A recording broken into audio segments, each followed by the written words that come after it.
Before we start our podcast today, we would like to begin by acknowledging the traditional owners of the land on which we are meeting, the Wurundjeri people of the Kulin Nation, and pay our respects to their elders past and present and emerging.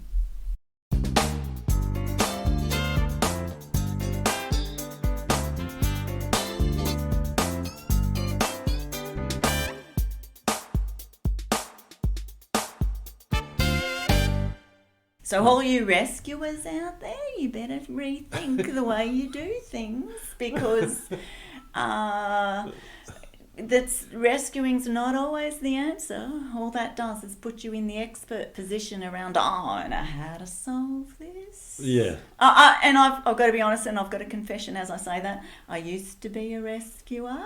I've worked very hard not to rescue, and every now and then I can catch myself. And I was going to start a group, Rescuers Anonymous. I thought that might have been a good group to start. That might have been too. Hello, welcome to the podcast of Inward Journey. This is Janine. And this is Kevin, and we're back again doing podcast. Yeah. And talking about... all things relationships. All things relationships, that's right. Kevin, you were talking about just then that you were feeling good today. Do you want to tell us about that? Yeah, I am. It's interesting that it's an unusual thing recently. I haven't been feeling good. Otherwise, I wouldn't be saying, hey, I'm feeling good today. I've been feeling good the last couple of days. I was sick for a little while. Not really sure what that was. Anyway, it's gone. And that always has an impact on me. But it works both ways. Being physically sick makes me feel mentally not so well. Being mentally not so well will affect me physically. It always does. God, it's taken me so long to figure those simple things out. So, it's a winter's day, and it's in Melbourne, and it's cold. But here we are sitting in your lovely dining room. Yeah. And big windows everywhere, and quite high up, and you can see trees and sky. Yeah, but that was the same last week when we were chatting, and you didn't feel the same. No, although I can't remember how I felt last week, but pretty down. Okay, so what's changed? Me? In what way? In the sense of how I look at things. Yeah, I was going to say your outlook. Yeah, my outlook. But yeah. I had I think I talked to you on the phone once, twice, and I talked to an old friend. We had lunch together, and I was sort of saying to myself and to him and to you, I think that I can't find a place for me at the moment. Things are changing too much. I can't find my place, and I realised after all the talking that it was up to me. It was okay that I couldn't find a place, and it was up to me to find my own place. And it was also okay for me not to know where it was at this point in time. So when you're saying place, you mean place in life? You don't mean place as in home? No, I don't mean my place in life. A place inside myself. Place inside yourself. So I have this conversation with myself. Yeah.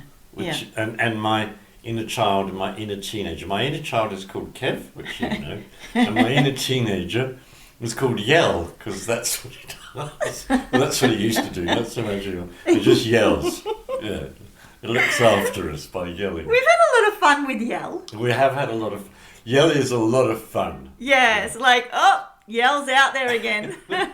It's a mischievous. He's now the mischievous side of me rather than the always angry and protective side. So, yeah, and it's funny because naming it has been this wonderful thing where it takes the power out of his grip on you, or that part of you's grip on you, and it means that almost that we can play with Yell. And my own inner child goes, woohoo, let's play. Yeah, so it's at times a lot of fun. They're going to think we're nuts talking about parts of self. We're nuts, by the way. Because we all have parts of self. Yep. And often people go, I'm torn between this and this. They're just the parts talking. Yeah, just facets. Yeah. A long time ago, I heard somebody describe it, the inner parts of ourselves as being this similar to a diamond. You know, there's so many different facets. Oh, that's very cool. Yeah, I Yeah. like that. Yeah, I like that. And some people are diamonds in the rough Oh yeah, and have some rough edges, and some people are more you describe as opals that need to be shined or have some, really colourful bits that aren't realised at times.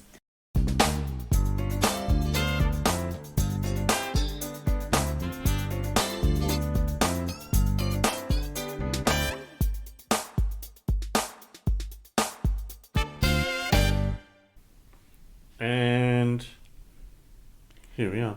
We've had so many interruptions this morning. Oh, talking about feelings, there's so many ways of dealing with them and being with them. We used to do this thing in groups where I get the participants to each think about a tough time that they had been through, and to write down what they were thinking. I wrote down some stuff this morning. Did you? Yeah. Well, okay, let's imagine you're one of the participants. And so let's imagine, and then you can be another participant. So you have to write down one thing that you're thinking, and then we go around, and what I do is... Just one.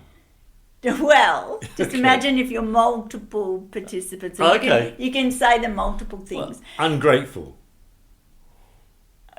Just that. That's all I put. No, but what would you be thinking at the time of a tough time that's Oh. happening? So what happens is I'd go around and Yeah. ask just each person to Yeah. read it out, what they were thinking at the time. So you can jump in and think about it and add to it, Yeah. but they'd say things like, it's all turned to shit. How dare they? I'm sick of them doing this. It's all I get that it. person's Yeah, fault. I got it. Okay, add, So go. I'm ungrateful because I got no home, I'm sick, and I'm broke, and I'm alone.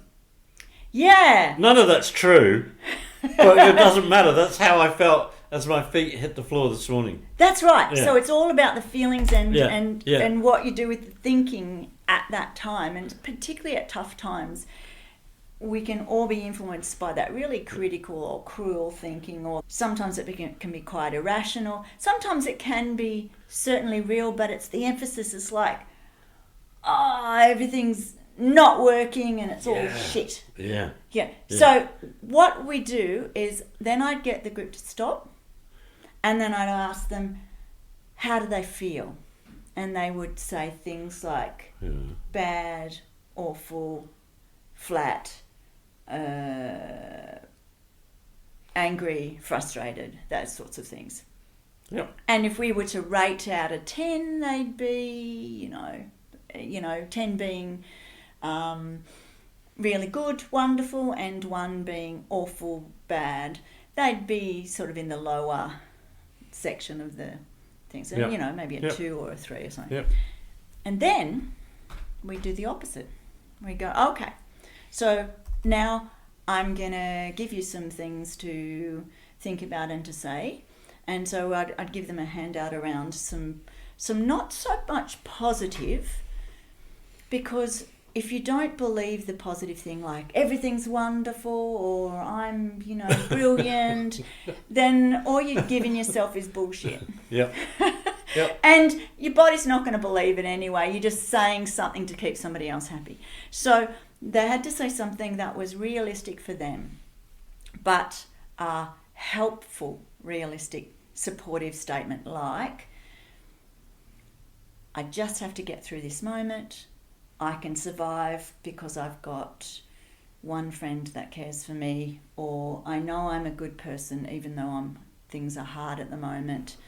Tell me some other things you could say to yourself, Kevin. Tell me!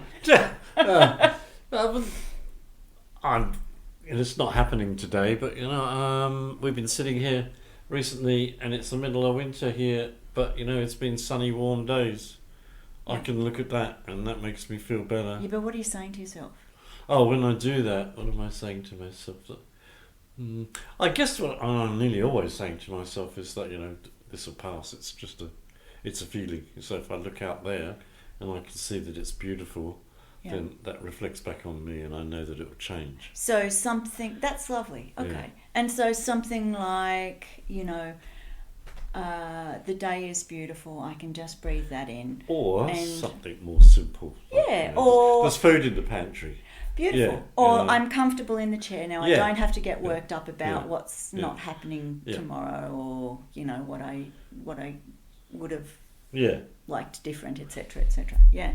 And then I would ask people with those realistic statements, as they've each read them out, how do they feel? And what's happening is it's not just them reading out, it's a group of people reading out the statements. And the interesting thing with that is usually we don't tell ourselves one thing, we tell ourselves lots of things all together in a collective.